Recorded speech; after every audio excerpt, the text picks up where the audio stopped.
Olá, tudo bem? Estamos aqui para uma questão muito importante, um tipo de questão muito importante nos nossos 90 dias, 90 questões. E é uma questão que teve 22% de acerto. Então, em média, aí, de cada 5 pessoas, 4 erraram ela, né? A gente poderia dizer isso. E ele diz o seguinte, vamos lá. Uma pessoa se interessou em adquirir um produto anunciado em uma loja. Ok. Negociou com o gerente e conseguiu comprá-lo com uma taxa de juros compostos de 1% ao mês. Então dá uma olhada comigo, uma taxa de juros compostos de 1% ao mês. Muito bem. O primeiro pagamento será um mês após a aquisição do produto, no valor de R$ 202. O segundo pagamento será efetuado um mês após o primeiro e terá o valor de R$ 204,02. Para concretizar a compra, o gerente emitirá uma nota fiscal com o valor do produto à vista negociado com o cliente, correspondendo ao financiamento aprovado. E aí, eu quero que você dê uma olhada comigo muito importante no seguinte. A pergunta final é: qual é o valor à vista em real que deverá constar na nota? Você quer ver? Quando a gente fala de matemática financeira, juros compostos principalmente, a gente tem uma aula, eu tenho uma aula pronta sobre isso. Eu vou deixar link para ela aqui embaixo, porque ela é um tema que você tem que rever, porque ele vai aparecer. Matemática financeira é uma ideia bem frequente, que é o seguinte. Você vai me dizer que valor final é sempre igual a valor inicial que multiplica um mais ou menos, porque às vezes pode ser um decréscimo, mas nesse caso vai ser um acréscimo, um mais ou menos a taxa I, tudo isso elevado ao quê? Elevado a N. Você também poderia, eu prefiro essa versão, essa maneira de escrever a fórmula, mas você também poderia dizer o seguinte, olha, montante é igual a capital, que multiplica um mais ou menos a taxa, elevado ao N, que é o número de períodos. Então, valor final é o montante, é aquilo que você tem depois dos juros aplicados. Valor inicial é o capital, que é literalmente o valor inicial que você tem. I é a taxa de juros e N é o período desse investimento, ok? N é o período desse investimento. Então, vamos pegar e vamos pensar no seguinte. O valor final é isso que você está vendo, mas tem vários exercícios que usam a expressão de que o sujeito vai fazer, por exemplo, um pagamento antecipado. E quando ele faz um pagamento antecipado, você tem que descontar os juros que ele não vai pagar, porque não correu, né? Ele pagou antes dos juros acontecerem. Você quer ver uma coisa? Quando você pensa nessa história que está colocada aqui, você vai observar a própria fórmula que eu acabei de escrever e vai me dizer o seguinte, valor final. Para que eu tenha o valor final, eu pego o valor inicial e multiplico por 1 mais a taxa elevada ao número de períodos, perfeito? Professor, ok. Agora você quer ver uma coisa? Para que, veja bem, para que eu tenha o valor inicial, dessa operação financeira, você vai pegar o valor final e vai dividir por 1 mais ou menos a taxa elevada ao número de períodos que estão acontecendo ali.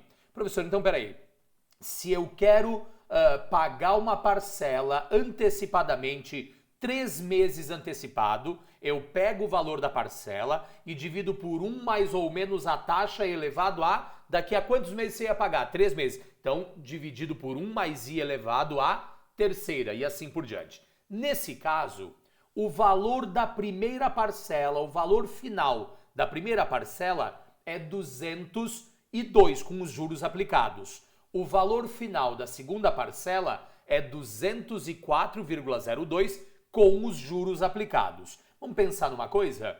De quanto era o valor inicial em cada um desses casos? Olha comigo, o valor inicial em cada um desses casos, ele tem que ser o quê? O valor final, que é o que o exercício nos deu, dividido por 1 mais ou menos, no caso é mais, porque é uma taxa de juros, 1 mais a taxa elevada ao período que decorreu durante aquele processo. Então, você quer ver uma coisa? Para a primeira parcela, deixa eu colocar ela aqui embaixo, para a primeira parcela, você vai pegar e vai me dizer o quê? Olha só, primeira parcela. O valor inicial deveria ser o valor final 202 dividido por 1 mais a taxa. Pessoal, a taxa é 1% ao mês. Você nunca trabalha com essa taxa em porcentagem. Você pode trabalhar com ela na forma decimal ou você pode trabalhar com ela na forma o quê? Na forma fracionária. Mas aqui, o que vai acontecer? 1% ao mês, deixa eu botar aqui do lado, ó. 1% é a mesma coisa que 1 centésimo, que é a mesma coisa que 0,01. Então é 1 mais 0,01 elevado a 1, porque é um mês só. Eu quero saber qual era o valor antes do juro aplicado. Para a primeira parcela, só aconteceu um mês de juros, mais, olha comigo, mais a segunda parcela, que são R$ 204,02 dividido por 1 mais a taxa, que é 0,01. Quanto tempo se passou agora? Professor, se passaram 2 meses. Perfeito. Você acabou de entender exatamente o que a gente está fazendo aqui. Muito cuidado agora, porque a gente vai ter aqui frações para serem divididas e você vai me dizer que eu tenho o quê? Na verdade, 202 dividido por 1,01, 202 dividido por 1,01 elevado a 1, tudo isso mais 204,02 dividido por 1,01 elevado ao quadrado, ok? 1,01 elevado ao quadrado. Eu vou usar a matemática básica, desculpa, isso daqui, ó, é a segunda parcela. Eu vou usar a matemática básica aqui para a gente poder descobrir quanto que vão valer essas duas divisões que a gente tem ali. E para pensar nessa história, você vai começar me dizendo o seguinte, olha só, 202 é 202, vou deixar aqui, ó, 202 dividido por 1,01. Vamos lembrar de notação científica de potências de 10 ou de potenciação simplesmente. E você vai me dizer o seguinte, 1,01 é a mesma coisa que 101 que multiplica 10 na menos 2, porque tinha duas casas atrás da vírgula. 202 dividido por 101 vai nos dar 2 multiplicado, olha, era 10 na menos 2 no denominador, isso vai inverter, passa para o numerador, e aí a gente tem lá 10 na 2, mais, olha comigo, 204,02 vezes 10 na menos 2, que são as duas casas atrás da vírgula, dividido por, põe aqui do lado, se você não sabe aquela operação que está lá, põe ela aqui do lado, olha só, 1,01 ao quadrado é a mesma coisa que 101 vezes 101 e no final, você quer ver? Quantas casas tem atrás da vírgula ali? Tem duas, como o expoente é 2, duas casas atrás da vírgula, expoente 2, no fim das contas eu vou acabar com o quê? Com 4 casas atrás da vírgula, ok? Então, vamos lá, 101 vezes 101 vai nos dar 101, 0, 0 e 0, e aí vai nos dar 101 de novo,